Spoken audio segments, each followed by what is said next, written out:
I'm going to ask you to keep yourself muted during our call to make sure that we can hear our speakers very well.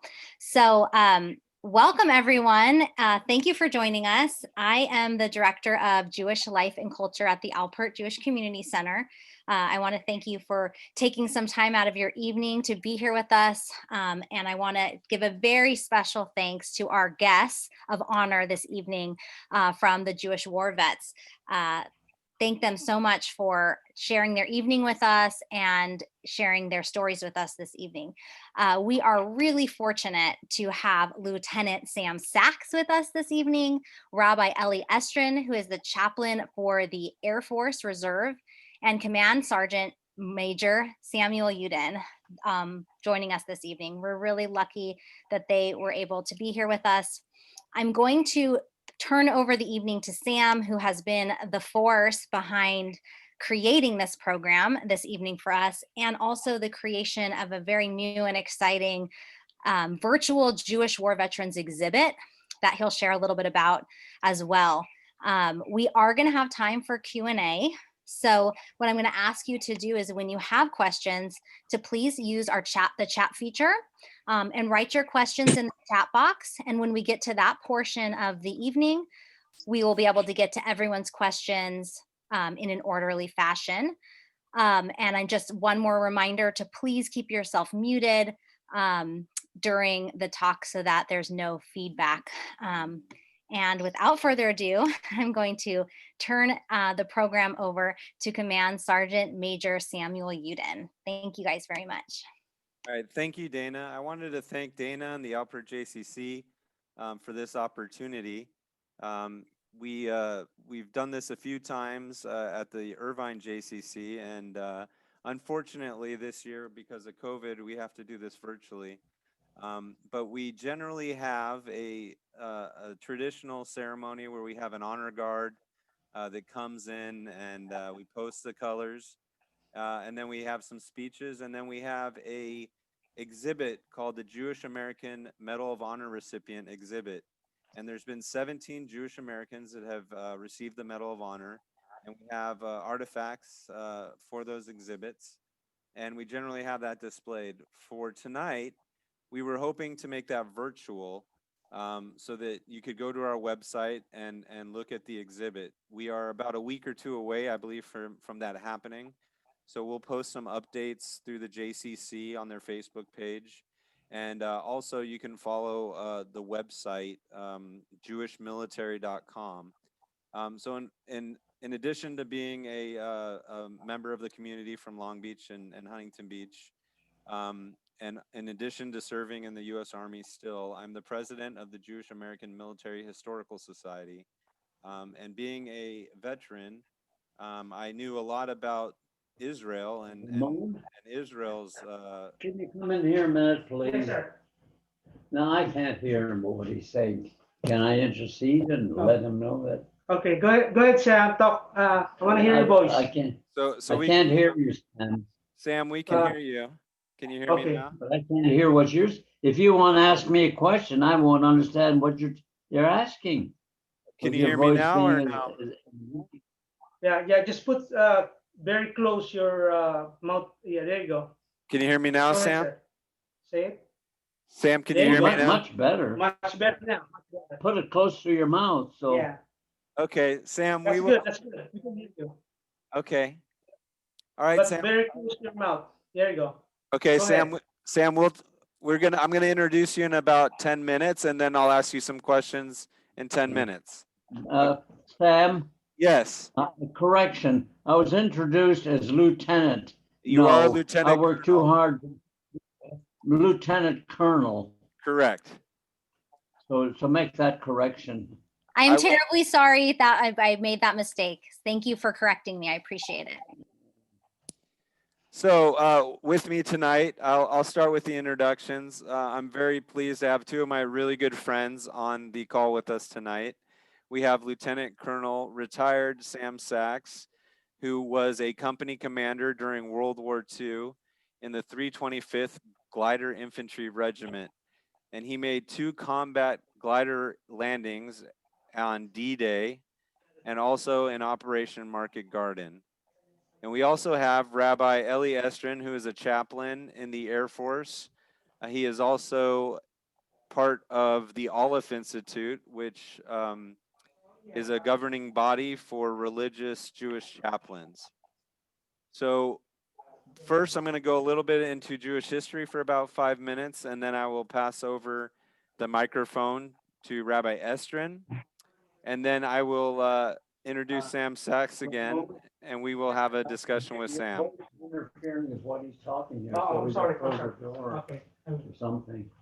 So first, growing up Jewish, I learned about the Israeli military, but I really didn't know too much about Jews that had served in the American military. And what I ended up doing was doing a bunch of research. So I founded the Jewish American Military Historical Society so that I can finally, learn about all these incredible stories about Jews that have served in the U.S. military since the inception of our country.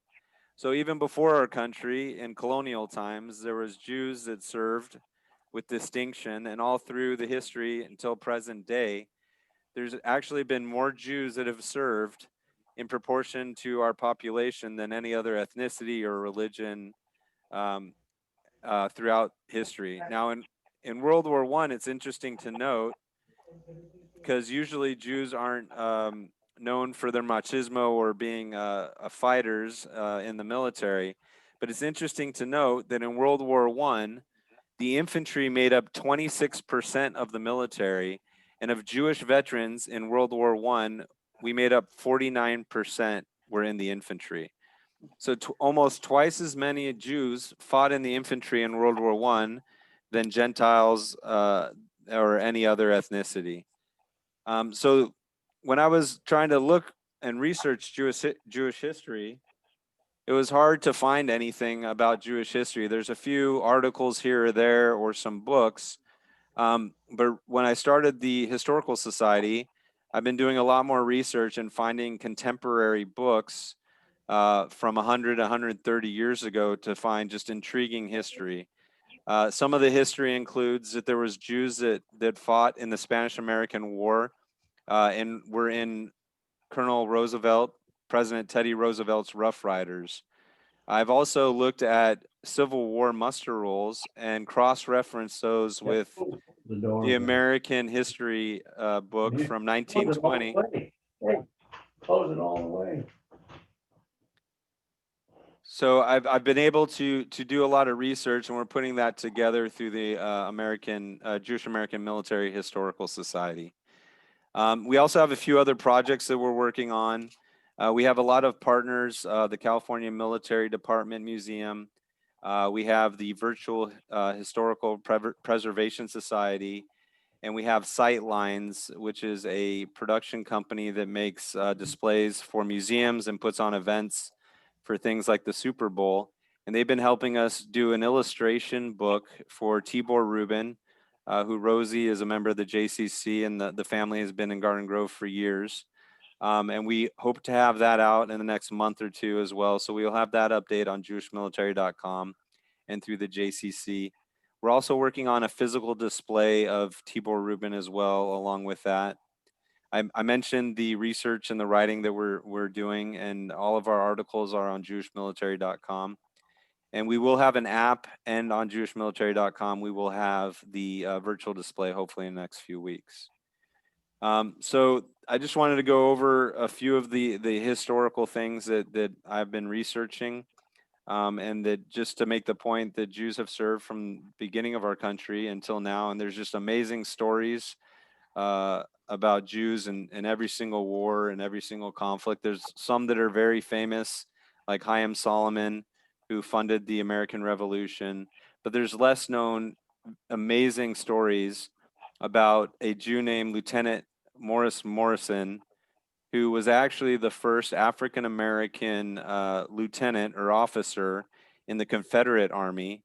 And after a month or so, they were released from the Confederate Army, and he was the first African-American and Jewish officer in the Union Army as well. So there's just these amazing stories out there. that I'm trying to put together and we'll share. So I wanted to just talk about a little bit of the Jewish history, and if you want to ask questions later about specific people or events, I can definitely elaborate on that more. And now I'd like to hand it off to my good friend, Chaplain Estrin, who will talk about the chaplaincy and ministering to Jewish soldiers nowadays. So thank you, Command Sergeant Major. It's truly a pleasure to be somewhat in California. So actually, my military roots, so to speak, personally go back to the West Coast because I was a rabbi at Chabad at University of Washington in Seattle. And several of my students who were coming to our Chabad house were military, and I felt that there was a need to be able to assist them. One of them in particular came back from Afghanistan, and he gave me a look, you know, if you want to call it the 1,000-yard stare. And there was a feeling of frustration. Here was this, you know, this very intelligent, great guy who had been through an experience that I really couldn't relate to. And he knew he couldn't talk to me about it in any way whatsoever. So I knew that I needed to join to be able to help out. So of course, as a rabbi, when you join, you know, when you join anything, you need to look into the history. You need to find out what it's all about. And so a little bit about the chaplaincy, you know, both in terms of its historical role and what it is today, as well as what I do in my very lucky role that Command Sergeant Major mentioned, which is as the Military Personnel Liaison for the Aleph Institute. So first of all, the role of the chaplain is threefold. Number one, religious accommodation. That's obvious. The elements that are not as obvious is the fact that we need to provide for anybody in the service. Doesn't make a difference what religion they are. We assist them to be able to find their spiritual needs. Number two is morale. And number three is advising leadership with regards to morality or personnel decisions when they come to us and ask us for those kinds of decisions. Now, interestingly enough, when you go way back into history, there was actually a rule on the books going into the Civil War that the chaplain needed to have, in order to be a chaplain, you had to have two things to your name. Number one, you had to be ordained. Number two, you had to be Christian. So this was just standard until there was a unit out of Pennsylvania, and the commander of that unit was a man by the name of Colonel Max Friedman. And Colonel Friedman had several Jews in his unit, and it was a cavalry unit. And he decided to elect one of his officers who had been a Sunday school teacher to be their chaplain. And this is great. His name was Captain Michael Allen, and he apparently gave great drushas or whatever it was. The non-Jews loved him as well. When one day in came an inspector from the YMCA, the YMCA guy found out that a Jewish guy is the chaplain and sent this up to basically to the Inspector General of the Army at the time. And the command came back and said, you know, Captain Allen is not allowed to be a chaplain for two reasons. Number one, he's not ordained. Number two, he's not Christian. So Colonel Friedman was absolutely infuriated by this, and he decided to challenge the law. And he asked a friend of his, whose name was Rabbi Arnold Fischel, to try to sign up to the Army, enlist as a chaplain. He was ordained, but obviously not Christian. And he was refused because of the fact, even though he was ordained, but he was not Christian. So Rabbi Fischel actually went to the top, and he met with President Abraham Lincoln. And President Lincoln sent a letter back to Rabbi Fischel in 2 days saying that this needs to change. And within several months, about 6 months or so, the law was on the books that as long as you were an ordained minister of an official religion, you were allowed to be a chaplain. So the very first non-Christian chaplains in the United States military started with the Jewish push to be able to have chaplains. And I found that fascinating because of the fact that it opened up many years later to the fact that now we have Muslim chaplains and Hindu chaplains. And that obviously has kind of expanded the role of religious freedom within the military as a whole. Moving forward, there are several other fascinating little pieces of history in which chaplains found themselves in a fascinating role. And I'll just mention them briefly because we don't have that much time. And obviously the speaker of honor is Lieutenant Colonel Sachs, and we all want to hear him. but just to mention a couple of these things because they're really interesting. One of them is that the very first Jewish chaplain for the Marine Corps was Chaplain Roland Gittleson. And interestingly enough, he had been a real peacenik, complete and absolute pacifist prior to the bombing of Pearl Harbor. And then he was sent to nowhere else but Iwo Jima. And in Iwo Jima, obviously, he saw what he saw, people were being shot next to him and all that kind of thing. And he gave a speech at the dedication of the cemetery. Interestingly enough, this speech was actually supposed to be at the broader dedication, but because of some of his co-chaplains, they were very upset that a Jewish chaplain was given that kind of honor. And so therefore, he, because of the, the tumult that it caused and politics and all that kind of thing, he withdrew his name from that event and did it at a smaller event. The speech that he gave, and it's something that I'd suggest you all look up. It's a beautiful speech called "Theirs is the Highest and Purest Democracy." And this speech ended up, because of the anti-Semitism that was involved in it, several chaplains sent it to media outlets, and they printed it in newspapers across the world. And for many, many years, it was actually read. This speech was read in Congress on Memorial Day. And so it's probably the most famous speech ever said by a chaplain, and had a major impact on how civil rights were looked at, because of the fact that it addressed the fact that here, blacks and whites, and no matter your political opinions, everybody lays in the cemetery together because they're fighting for the freedom. So very powerful moment in history. And another powerful World War II moment was the famous four chaplains. They were on the USS Dorchester when it was sunk by a German torpedo. And the four chaplains, one of them Jewish, two Protestant, and one Catholic, handed their life jackets over to others so that they could be saved. And they were last seen singing together arm in arm. And that was a major watershed event in terms of the togetherness of the country, pulling together as a country to fight the Nazi scourge. There are many other beautiful moments in history, but I just want to mention two more little points. Number one is that there was actually a challenge to the chaplaincy at large. It was a court case began in 1979, went for several years, and almost went up to the Supreme Court, in which two Jewish students at Yale, I believe it was, challenged the army for having a chaplaincy because of the fact that there's church and state. And they said that as taxpayers, we shouldn't be paying for religious services and such. The government should not be using our tax-paying money, our taxes, to be able to pay for anything religious. So this went up through the courts, and a Jewish chaplain, an Orthodox chaplain by the name of Chaplain Israel Drazen, was given the responsibility to defend the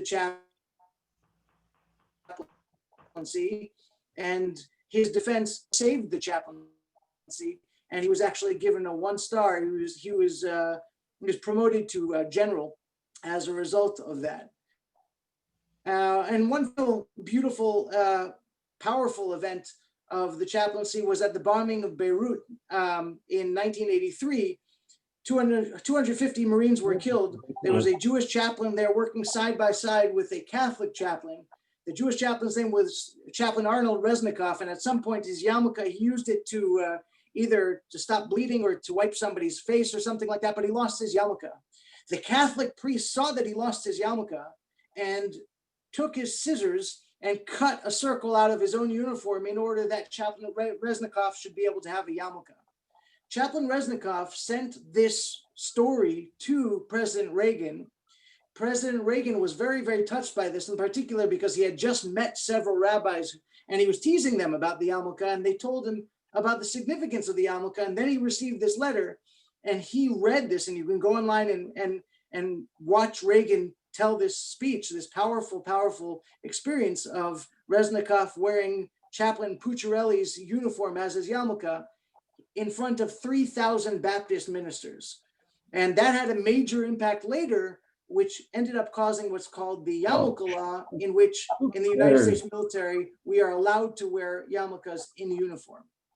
So that's basically some of the really, really special moments where chaplains were able to have an impact in history. And of course, it didn't just affect Jews serving, but now as a result of that, Muslims are able to wear hijabs and Sikhs are able to wear turbans as a result of that. And that's obviously a very positive development for the fighting, again, for the freedoms for which this country stands for.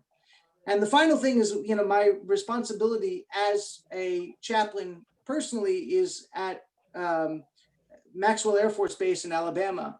But as in my full-time work, I work with the Aleph Institute. And what we do is we reach out to Jews who are in the service. We send them whatever they need. If they need a Seder plate, we'll send them a shrink wrap Seder plate.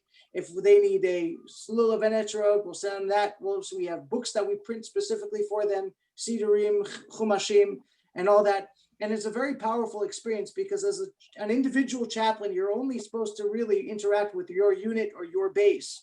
And this way, my responsibilities at large are able to work with the approximately 15,000 Jews who are in the military nowadays. We have to track them down, find them, and make sure that they have everything that they need, and also teach the non-Jewish chaplains how to provide the services that Jewish people need.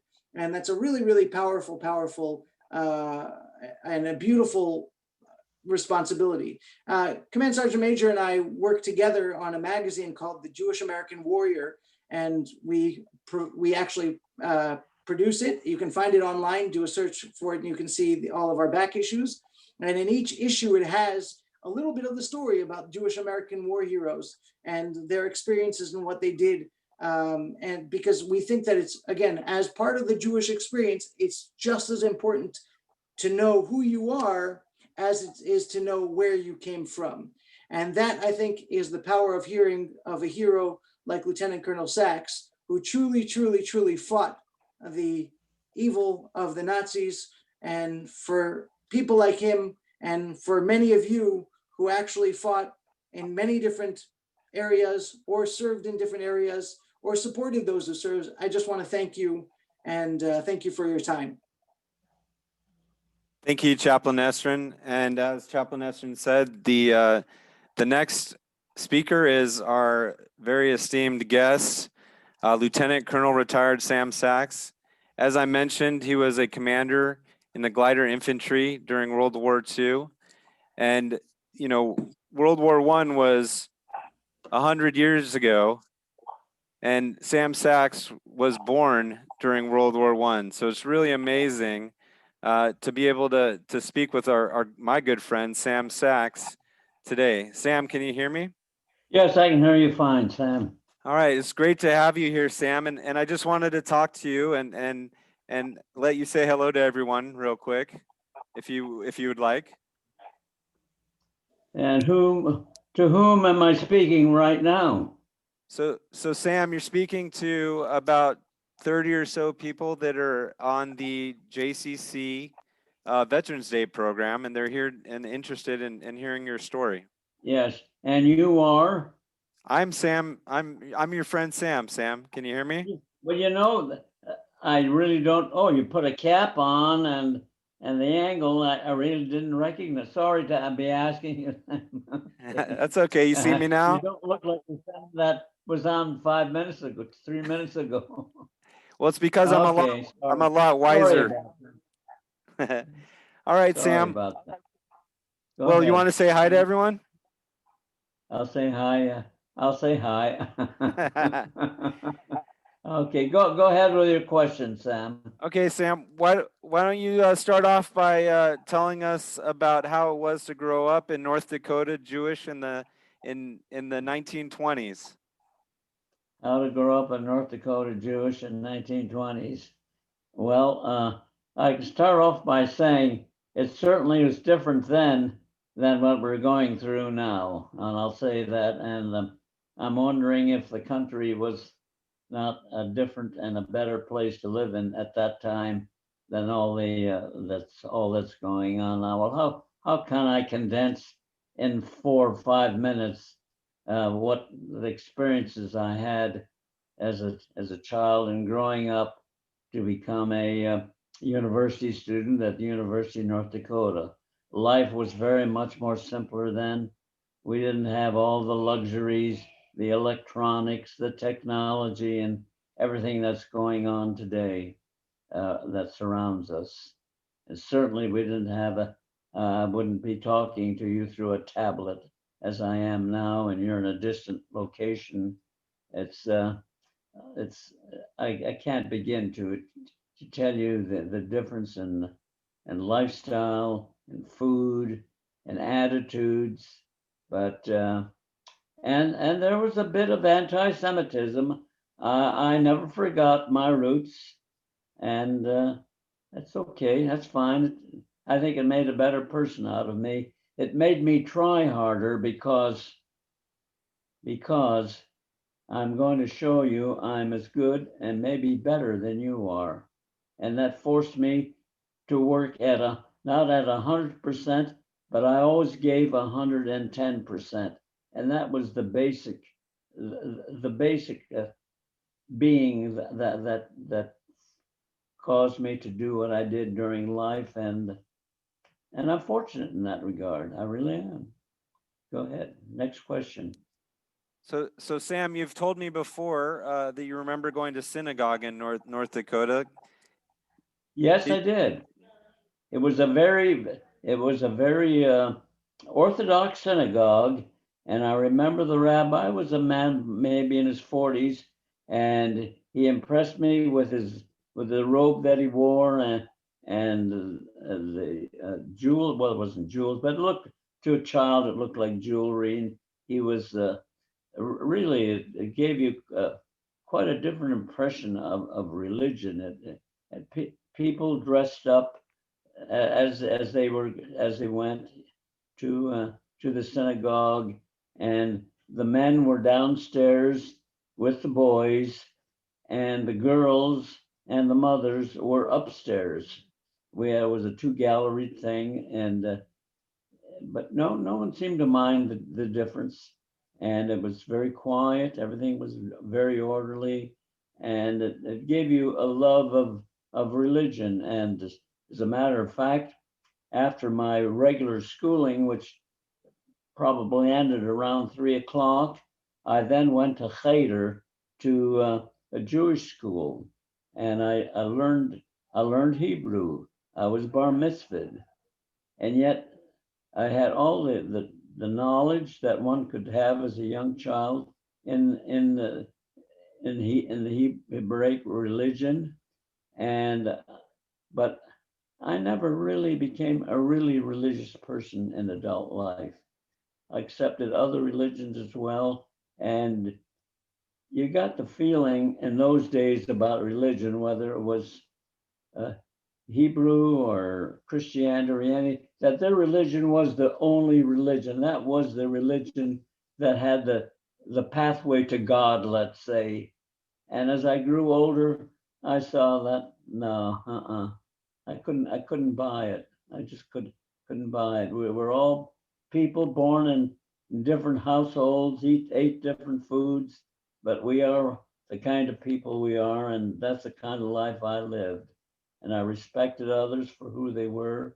And as I grew up, I never really, as I said previously, I never really was religious. But now, in these late years of life, I call it a force that has guided me my whole life.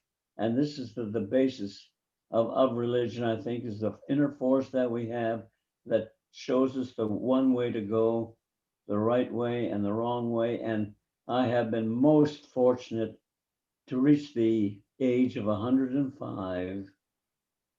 Can you imagine all the correct decisions I've made? Not, but I felt there was some force guiding me in a certain direction. Now, maybe I'm taking up too much time on this, but this is very, very important.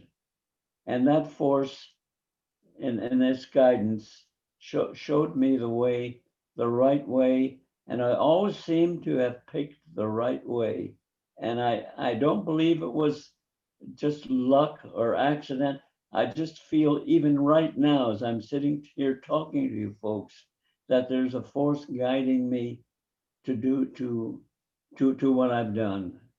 And it's unexplainable. It really is. And it makes me humble. And all the fancy words in the world can't change the feeling that one has, that inner feeling. And I remember the force that guided me when we were going over to Normandy. I was in a trailer, in a guide trailer. My mind sometimes is like Swiss cheese, it has a lot of holes in it. But let me back up and say, in the glider. Now, a glider has no motors, no motors. We're pulled by an airplane, and I'll take you back now to Normandy. On that day, June 6, 1944, some 76 years ago, I remember that day like it was yesterday. Sitting in the glider there, and 8 other men, and I told them, we will not be taken prisoners. They knew I was Jewish, and these other men, I don't know what religion they were. They certainly weren't Jewish. I was head of a logistics company, and a good part of the company was supplies, munitions, and trucks. We had lots of trucks, and these men were truck drivers. And I said, no, you don't have to come with me. I'll put you on another glider, because I was the liaison officer between the Air Corps and the glider troops. And as a liaison officer, we selected landing sites for the gliders on which areas they were to land. And we went through a routine of making clay models of the whole area and briefing officers and non-commissioned officers. But to get back to my main story, and I'm probably taking a lot more time now, Sam, but this is that I'm telling you has been with me for the last 76 years of my life. And I said, we will not be taken prisoners, and I'll put you on another glider, no harm done. And every one of those men stayed with me. And you believe when we crossed the channel, I saw all the ships disgorging men from these, nothing more but tin cans, really. It was just a boat made of metal of some kind. And they had 20, 30, 40 men in them. And men were in the boat and were put off the boat maybe 5, 6 feet from the shoreline. And the Germans had already had barricades there made of metal, crisscrossed with barbed wire.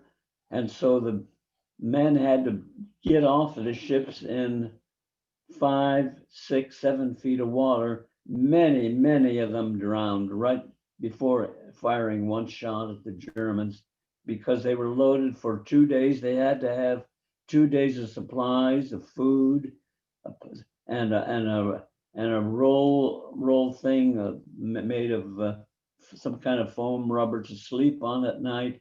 They had to have their guns, extra ammunition, extra hand grenades. The extra weight that they carried may have been around 50 pounds.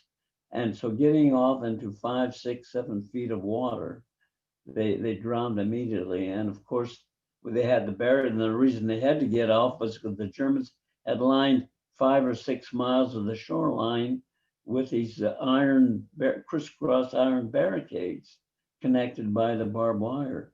And if anyone was lucky enough to get through that, then the Germans had machine gun nests 50 yards up the shoreline.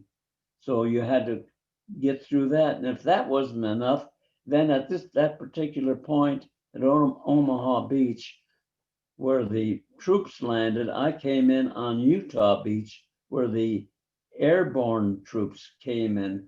And I know I'm interweaving many thoughts in one time at one explanation because of the time that we have here, but I could go on for a couple of hours in detail giving you the emotions of what we went through.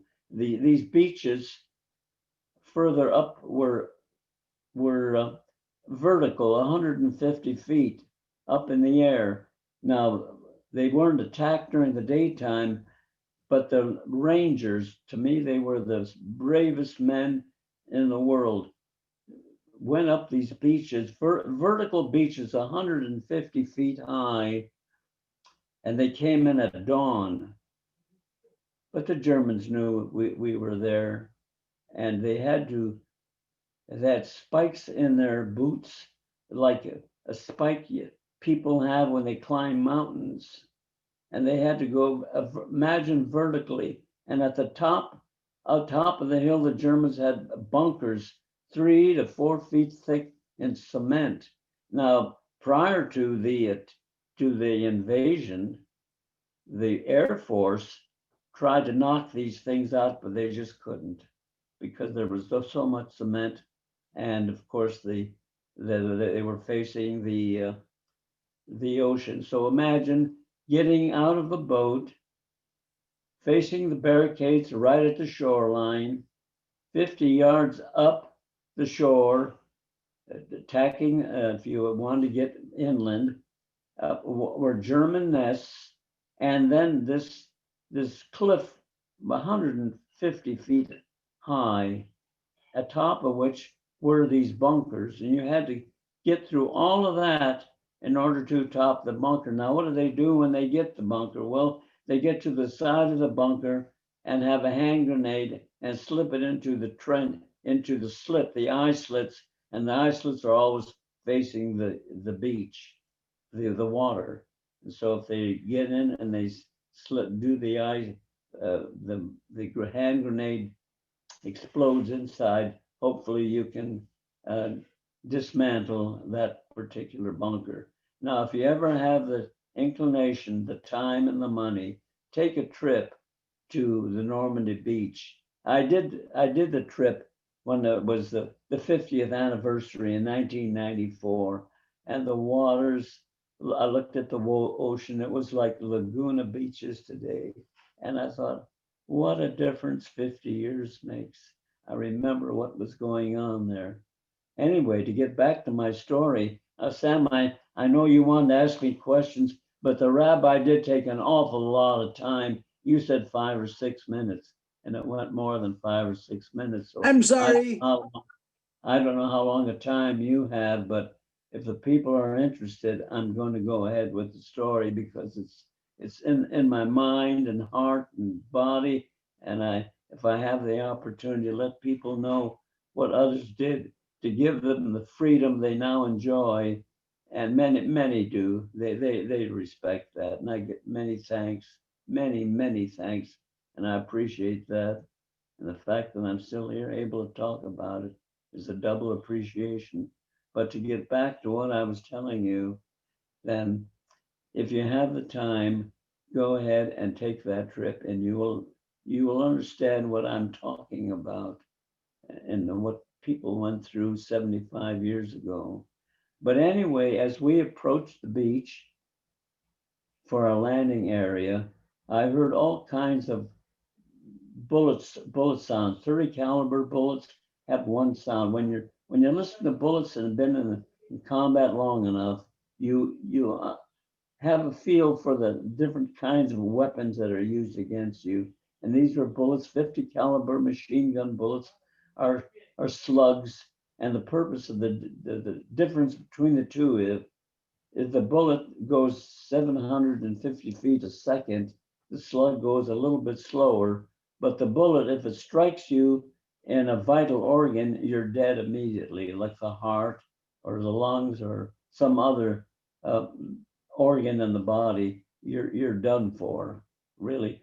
And if it doesn't, well, then you have a chance at life because it could go through the body or lodge in a place that is not quite so dangerous to one's health and well-being. Whereas the slug is a heavier thing. It travels 600 feet a second, but once it lodges in the body, it has a tendency to stay there. And so consequently, the longer it's in there, if it doesn't kill you immediately, then you may bleed to death because the metal kind of expands inside the body and that causes more bleeding.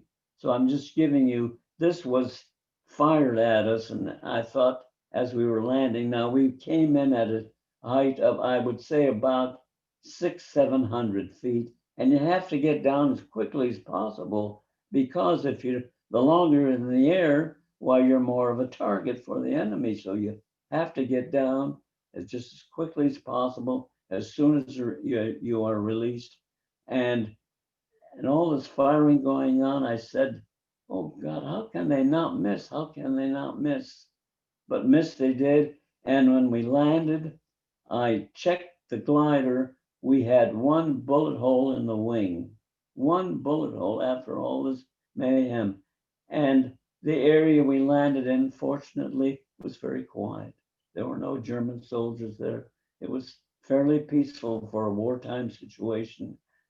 As I saw this, as I checked the glider, upon checking, I took my helmet off my head, placed it over my heart, looked up at the beautiful umbrellas blue sky. It was a gorgeous day. And I said, thank you, dear God. Thank you, with a tear in my eye. Even now, I can't get over the emotion. 76 years later, I still feel it. Seb, I'm going to stop right there and give the people a chance to inhale while I catch my breath, and then you can ask your next question. Okay. Well, that's amazing, Sam. And every time I hear that story, I'm just so glad that I'm your friend and I get to hear this story every time we talk about it. And I'm so grateful that you're. I do want to go back a little bit and ask you. Go ahead. I left many holes. I could, if I were to elaborate on the story, I could talk for an hour and a half on it. But technology and the situation I'm in, I just really just gave the people a very brief review of what really went on. A brief review. I could also talk about the casualties. We had casualties. We started with 3,000 men. We wound up with 1,000. We had 125 officers. We ended with 25 left. That shows you the amount of casualties involved in a situation like this. War is war. War is hell. Believe me. Yes, people do get hurt. Yes, they do. You said, Sam, earlier, you said that you made good choices, and I want to talk about one of the good choices was your choice to join the military. Can you tell us why you joined the military and what was behind that? I can tell the story. I'd be happy. I've made many presentations all the way from the ROTC at UCLA to twice at the Queen Mary to a service organization. So I've made at least 25, 30 presentations, and all of them pretty much the same as I have repeated, depending upon the length that I have. Now, to get back to your question, repeat the question again, please, Sam. Sam, you talked about making good choices. Correct. My mind sometimes becomes a little bit like Swiss cheese, holes in it. But yes, the choices. I'll tell you the choice. When I was 17 years old and a senior in high school, I said to myself, when I grow up, I want to be somebody. And the two things I wanted to be educated. I wanted to have a college education. And fortunately, I lived in a college town, Grand Forks. The University of North Dakota is located in Grand Forks. So I went to the University of North Dakota. And strangely enough, I wanted to become an Army officer. Now, why I wanted to become an Army officer, I have no idea why, but that was the force that guided me. So within a week, I joined the North Dakota National Guard. Now, the National Guard is not like a regular Army. We meet once a week in the evening in an auditorium. And then we go to a summer camp for 2 weeks. And so let me just elaborate on the summer camp. I have actually seen, let me repeat, I have actually seen President Roosevelt, because he was elected to his, he ran for he was elected 4 times. That's why we have term limits, not only 2 terms.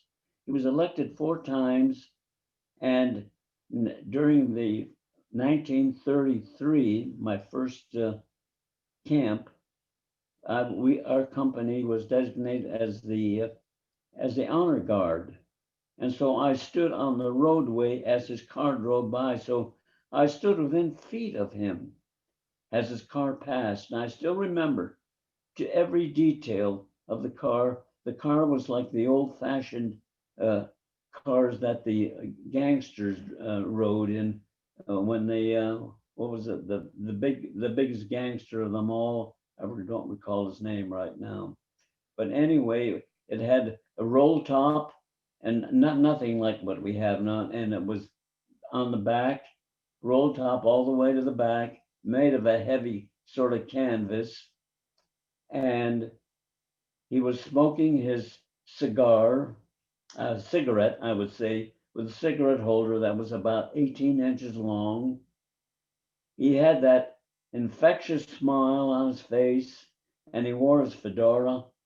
And I still remember the look on his face, just as though it would happen yesterday. And I guess he had his entourage that followed him followed him on the road, but he was alone in the back seat at that particular time. So I did see President Roosevelt in 1933 when he was first elected to office. And of course, he died in 1945, very young at the age of 62. And he was, if you saw him, you never saw him standing up. He was always sitting down because he was a paraplegic. He was just a disabled man. Nowadays, can you imagine that happening? No, no way. No.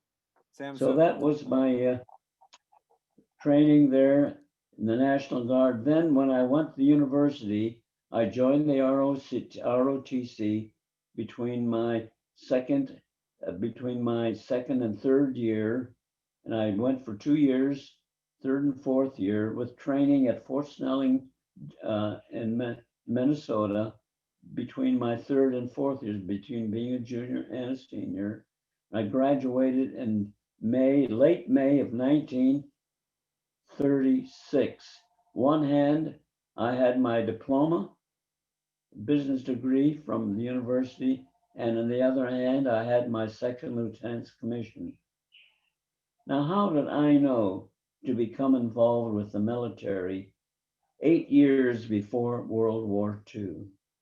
Because when I was called to active duty, we trained during the summertime all the time, went to Fort Ord, we had meetings in the evening. And when I was called to active duty, October 1st, 1941, that's 2 months before Pearl Harbor, which was December 7th, 1941. And I was on active duty, went to Fort Benning, Georgia for refresher training, and President Roosevelt declared war against Japan. And we were in the stands then, and I heard his voice declaring the war December 8th, that next day, December 8th, 1941. Now, how did I know as a first lieutenant already to prepare for World War II through my, wouldn't you think there's a force guiding me? As with my education, I became a high school teacher, and I've taught for 36 years, 32 years. I have been retired now 6 years longer than I taught. And I could tell you a story about longevity, because I'm now 105. And don't you think I had to make many hundreds, maybe thousands of decisions about life in 105 years to survive? I would think so. And who helped me? Yes, that force, that God. Yes. So folks, if you doubt there is a God, Believe me, somewhere there is one. There is a God. There is a force, a God. I don't know what you'd call it. A force that leads you, that shows you the right path to take. And I refer to like walking down a hallway with 6 doors on one side, 6 doors on the other, and you have to choose a door that's the correct one. And which one do you choose? And that's life, really. Which one do you choose? And we all make choices, even down to the basics of food. And I have been asked many times, many times, what the secret is. Well, I'm going to tell you the secret. It's in very bare terms, and there's more to it than this, but these are basic, very, very basic. Number one, be moderate in your selection of whatever you do, especially eating and drinking, because the knife, spoon, and fork kill more people than alcohol and drugs and whatever. The knife, spoon, and fork, overeating, obesity, right now is a problem in this country. Number two is exercise. Keep the body moving, move, even if it's only walking. And I've spent hundreds and hundreds of hours exercising, lifting weights, walking, running. And this is what's keeping me going. And I'm sure it's a big help. I'm going being very brief about this. And the third one, probably the most important, is that of stress. How you handle stress. Everyone has got stress. We all have stress. It's there, it's with us. We're living with it every day. How you handle it. Okay, Sam, I'm ready for the next question. All right, thank you, Sam. We're getting towards the end, but I did have a question. Okay. Somebody that's watching the chat submitted, and the question was, how much did you or any of the soldiers going over on D-Day know about what Hitler was doing to the Jews in Germany? Well, I'll tell you what, strange you should ask that question, because nowadays there's a talk of how little the newspapers tell the people what's going on. Little did we know what was going on in Germany. We had kind of an inkling about it. We did have an inkling, but really very little, very, very little was published in the newspapers. And our unit did liberate a concentration camp, and there's a story I could talk for at least a half hour, but time doesn't allow it. Yes, we knew very little, very, very little. People had, we thought at that time that Atlantic Ocean, 3,000 miles of water, was enough separation to to keep us safe. But then the Germans got greedy and they sunk ships, and were a little carried away with their success, and that's what brought us into the war. And we fought 2 wars. We fought the Japanese on one end and the Germans on the other. Yes, we did. And it was a country where at one time we used broomsticks to train with instead of rifles. That's how unprepared we were, but we caught up in a hurry, thanks to Rosie the Riveter, where many women were a part of the workforce, released the men to go to war, join the army, become recruits in the army, and the Navy, and all the services. Absolutely. And I could go on for ad infinitum as the things just, as you be, as a funny thing, as you talk, little emotions stir and things, memories come, and one memory leads to another and another and another. And to think all of this happened 75 plus years ago, and I'm here to talk about it. That in itself is a miracle. Miracle of miracles. Yes, yes. From that fine Jewish play, what's the name of that again? Talking about Fiddler on the Roof, Sam? The Fiddler on the Roof. Fiddler on the Roof. Hitler. That's it. That's the one. Fiddler on the Fiddler Roof. What's on the the name? Roof. What's the name? Fiddler on the Roof. Right. That's Yes. right. Well, Sam, Yeah. we're up almost in an hour, and I know everyone has just been riveted by your story and you. I'm going to ask one final question right now, briefly, and if somebody else has a question, they can put it in the chat. But can you briefly describe liberating the concentration camp? Yes, I could. I could describe it. It was here's something I'm going to say. The Germans had innumerable concentration camps, not only the Germans, but the Polish did too. Lots of them. It was a tiny camp. It wasn't very big. It's the camp is maybe a block square, I would say.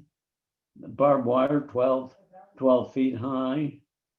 There, when we came there, the Germans already knew that they had to give up. So the guards were gone. They left 24 hours before we came there. We saw little kids running around, teenagers running around with they put striped suits on them, like prisoners, like you see in prison camps, prisoners, stripes. And they were running around and they didn't know whether it was real or not because they were afraid the Germans just opened the gates just to taunt them and then play games with them. And their skin was shriveled like the skin of a man who was 80 or 90. And then I saw, walking into the innards of the camp, a latrine-like affair. A latrine is nothing more than an outside toilet. And I saw what looked like cords of wood that looked like wood. And actually there were human bodies. The skin had already eroded. And I would say the height was at least 10, 12 feet high. It was big, there were a lot of bodies there. Yes, the skin was already eroded. And I walked inside the camp itself. It was nothing more than bare wood, 2-story mattress was straw. And I saw a woman there. She was the only one in the camp when we got there. The other people had gone somewhere, I don't know where. And of course, she looked like she was out of it. And what would they get for food? Probably the slop from the German kitchens. They were treated like animals. I mean, it was something to see. And it was a fairly new camp because you could tell by the corners of the camp, the little sapling trees that were shaped in the spears. The wood had not yet been brown. Now, wood's in the open. It's there a period of time, becomes brown. The wood still had the color of wood that had just been cut down, and it had a little spear-shaped top, and there's a barbed wire fence about 12 feet high, probably. And yes, I can't say that it was. I don't know. It was to think that the human beings were. And later, when we got further into Germany, we could see the faces of the people. Do you think they felt sorry? No. Did they know what was going on? They had to know what was going on. We occupied someone's apartment, and there were instruments of torture buried in the ground. They knew what was going on. You could see the hatred. There weren't many men around. The women that were left, and places were they got shellacked, both by the British bombers, the American bombers, because I saw buildings that were torn apart. They had no military value, but they let them have it. And the rubble was not allowed to be cleaned up. The rubble had to stay where it was, just to show the Germans what war was really like. They paid a big price. Of course, the people who fought them paid a big price, but the civilians paid a price too. They did, yes. Yeah. All right. Well, thank you, Sam. We've talked for many hours, so I know you have so much more to discuss. But I'd like to thank you for sharing your life story with us in an abbreviated format. It's just an amazing story. You're an amazing person.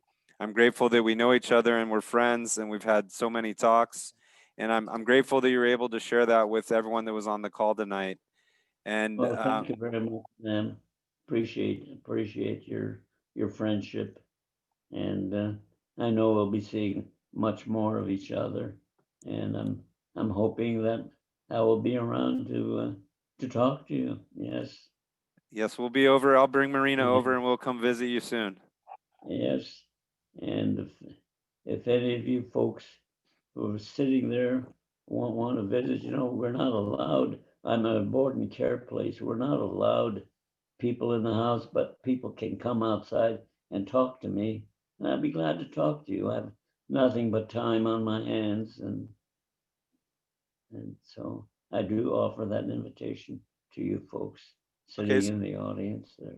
Great, Sam. I'll let Dana know if anyone wants to come visit with you. I'll make sure to pass that information to him. Okay. But thank you And for I your wanna thank service. you. Pardon me. I was just going to say thank you for your service and happy Oh. Veterans Day. Well, thank you, Sam. Thank you. You've been a very good friend, Sam, really. Thank Mhm. you, Sam. Well, I hope everyone enjoyed this evening. And as you can tell, Sam has so much more to say, and we have some interviews with Yes. him, and we'll try to get him. Okay. We'll try to get you I'll on. tell you what we could do. We could, this seems to work out okay for me. And if you want to set up some kind of an arrangement where I could actually see people, they could ask questions, I'd be happy to talk to them. Absolutely. Okay, Yes. Sam. I'll talk to Dana, and we can maybe try to set something else up again. Good. And okay. Yes, very good. All right. Mhm. Thank you, Okay, Sam, and and thank you, thank you. everybody. Thank you. Okay. And audience, thank you for listening to my story. Thank you so much. Thank you everyone for coming. Thank you to all of our amazing vets and their service to our country, and both Sams. We'll be in touch and set something up in the future so that we can hear more from you and your story. Okay. And I'm going to let you, if you do want to say thank you and goodbye, feel free to unmute yourself and say thanks. And we just really appreciate everyone being here and joining us this evening, and happy Veterans Day, everybody.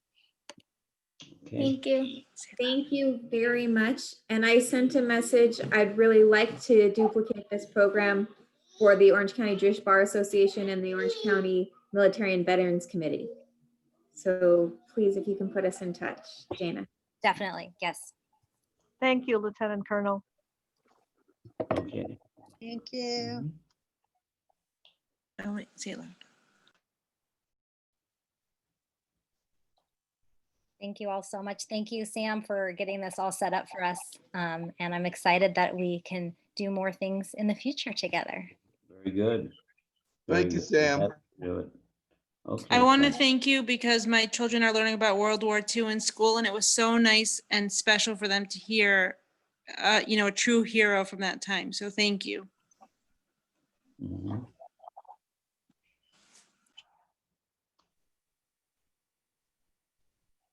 Good night, everybody. Good night, everyone.